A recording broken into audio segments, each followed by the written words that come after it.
Picture an island so tiny you can jog across it in 2 hours, tucked away in the vast Pacific. In 1975, this 8-square-mile rock was the wealthiest place on Earth. Its citizens were 4 times richer than Americans, flying private jets just to go shopping. Fast forward to today, and that white gold paradise is a hollowed-out moonscape of jagged rocks and abandoned luxury cars. It's a haunting ghost story of how a literal pile of bird droppings created a superpower, then took everything back. Subscribe to Remote Worlds so we can keep bringing you these unbelievable stories. In 1975, if you wanted to find the epicenter of global wealth, you didn't look at Wall Street or the oil fields of Kuwait. You looked at a tiny 8-square-mile speck of coral in the middle of the Pacific called Nauru.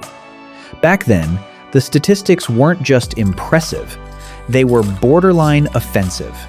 We're talking about a per capita GDP that made the American dream look like a starter pack.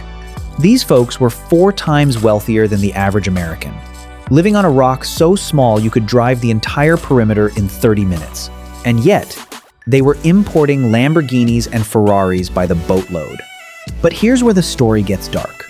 Today, if you trek through the island's humid overgrowth, you'll stumble upon the skeletal remains of those very same supercars, now just rusted-out husks being swallowed by the jungle. There were no mechanics to fix them, no gas stations to fuel them, and quite literally, nowhere to go. It's the ultimate icon of collapse. The white gold, the high-grade phosphate bird droppings that fueled this madness ran dry, leaving behind a hollowed-out moonscape where a tropical paradise used to be. Nauru didn't just lose its bank account, it lost its soul. The island transitioned from a sovereign superpower to a cautionary tale, becoming a grim, living laboratory for the world's most modern crises.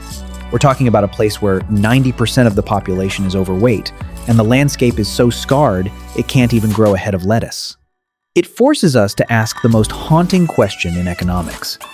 What happens to a civilization when it gets everything it ever wanted, all at once, without a plan for the morning after?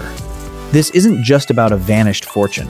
It's about how a literal paradise was traded for a pile of rusted metal and a future of uncertainty. To understand Nauru, you have to understand just how lonely it is. This isn't your typical Caribbean getaway. This is an island sitting 2,500 miles away from Honolulu. Essentially, a tiny dot lost in the blue ink of the Pacific. And in a place this isolated, the airport isn't just a terminal, it's the island's umbilical cord. The runway is literally the heart of the country, cutting so deep through the landscape that it intersects main roads. Imagine driving to work and having to slam on your brakes at a stoplight, not for a school bus or a train, but because a massive Boeing 737 is screaming onto the asphalt right in front of your windshield. That single strip of pavement is the only thing keeping the nation alive. See, Nauru is a geographic anomaly with 0 rivers, 0 streams, and no natural way to catch a glass of fresh water. If the rain doesn't fall, the taps don't run. This means every single necessity, every gallon of milk, every carton of eggs, and every bottle of water has to be flown in from thousands of miles away. It's a logistical nightmare that has baked a specific kind of live for today psychology into the culture. When your entire existence depends on a flight schedule, the future feels like a luxury you can't afford to bank on. If a plane is delayed or a shipment gets canceled, the grocery store shelves don't just get thin, they go empty. You start to realize that life here is terrifyingly fragile. People aren't checking their long-term stock portfolios. They're checking the horizon for a silver wing. It creates this constant, low-humming anxiety, where the tomorrow we take for granted in the States is entirely dependent on a miracle landing on a tiny strip of coral. The sheer absurdity of Nauru's wealth boils down to one thing: bird droppings. For millions of years, migrating birds used this rock as a pit stop, leaving behind layers of excrement that fossilized into the highest grade phosphate on the planet. By the 20th century, the world was hungry for fertilizer, and Nauru was sitting on a mountain of white gold. This wasn't just a lucky break, it was a total transformation of reality.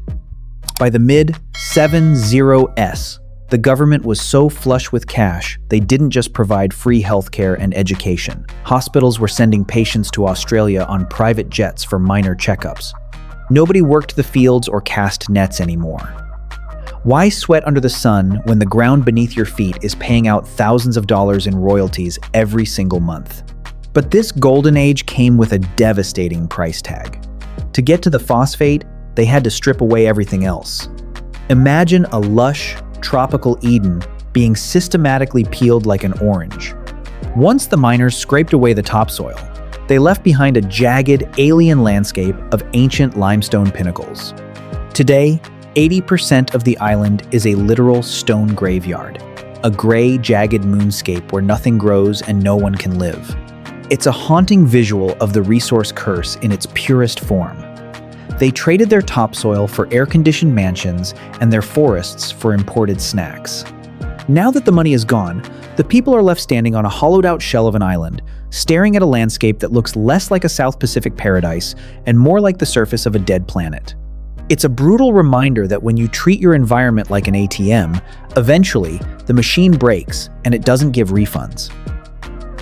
The most heartbreaking part of the Nauru story isn't the empty bank accounts. It's what happened to the people's actual DNA. For centuries, Nauruans were elite athletes, by necessity, lean, powerful navigators who survived on fresh fish and coconuts. But when the phosphate checks started rolling in, the island's lifestyle didn't just change, it inverted. Suddenly, why would you go out on a boat for 12 hours when you could drive a brand new SUV to a shop and buy a stack of Spam and a case of soda?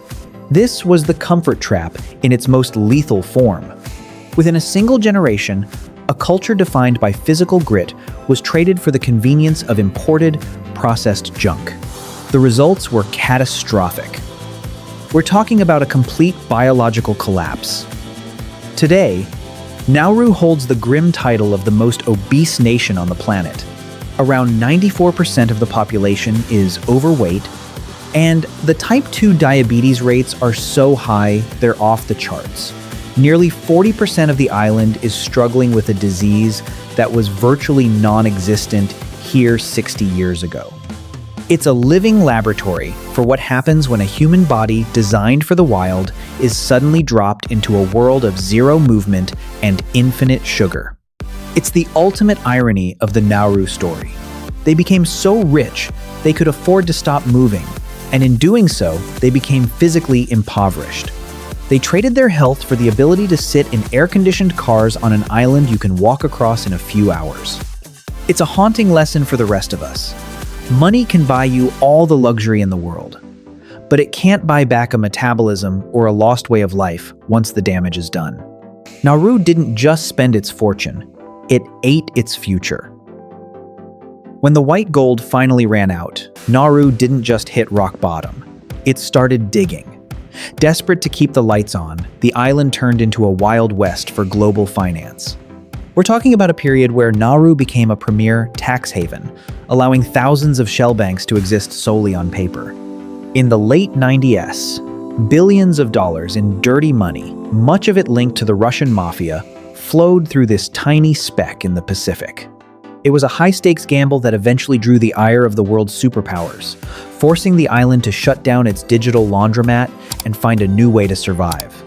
That new business model was even darker. Nauru struck a deal with Australia to become a remote holding cell for asylum seekers, a policy known as the Pacific Solution. Essentially, this entire nation was transformed into an offshore detention center. For a huge chunk of its modern budget, Nauru agreed to house refugees in controversial camps that many critics called open-air prisons. It's a heavy, complicated reality. A sovereign nation surviving on the paycheck of a larger neighbor just to act as a gatekeeper for people who have nowhere else to go. But amid this systemic chaos, something remarkable happened within the social fabric of the island. As the traditional roles for men collapsed alongside the mining industry, Nauru's deep-rooted matrilineal culture stepped up. While the men faced a massive identity crisis, losing their status as providers, the women became the glue holding the country together. Today, women lead over 65% of households.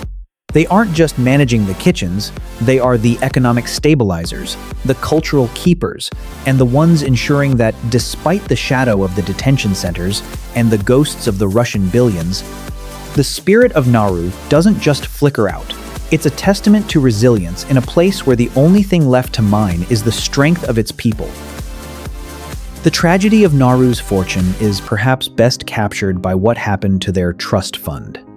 At one point, the Nauru Phosphate Royalties Trust was a global titan, owning some of the most expensive real estate on the planet, including a skyscraper in Melbourne and luxury hotels in Hawaii. But because of horrific mismanagement and shady investments, that multi-billion-dollar safety net didn't just shrink, it evaporated. It's the ultimate cautionary tale. Having a mountain of cash means nothing if you don't have the vision to protect it. They owned the skyline of foreign cities while their own island was being hollowed out, and in the end, they lost both. Yet, if you think this is just a story of defeat, you don't know the Nauruan spirit. There is this beautiful, gritty tradition called Angam Day. In their language, Angam means homecoming or jubilation. It centers around a very specific number, 1,500. Through world wars and devastating epidemics, the Nauruan population has dipped toward extinction multiple times. Every time their census hits that 1,500 mark, the number deemed necessary for their race to survive, they throw a massive celebration. It's a middle finger to fate, a declaration that no matter how much of their land is scarred or how much of their wealth is stolen, the people are still here. Ultimately, Nauru is a micro version of planet Earth. We are all living on a lonely blue island drifting through a dark ocean of space with strictly finite resources. We can mine it until there's nothing left but a jagged moonscape, trading our long-term survival for short-term luxury. Or we can learn from this 8-square-mile rock. Nauru is showing us our potential future if we don't start thinking about the morning after. It's a story about greed and collapse, sure, but more importantly, it's about the resilience required to stand on a ruined paradise and still find a reason to celebrate being alive. Nauru isn't just a dot on a map, it's a mirror for all of us. It reminds us that wealth without a soul is just a countdown to a crash, and that the greatest resources we have aren't buried in the ground, they're sitting right across the dinner table. Don't wait for your white gold to run dry before you start cherishing what actually matters. What's the biggest lesson you're taking away from Nauru's journey? Drop a comment below. I'd love to hear your take. And if you enjoyed this deep dive, hit that subscribe button to join our community. Thanks for watching, and I'll see you guys in the next video.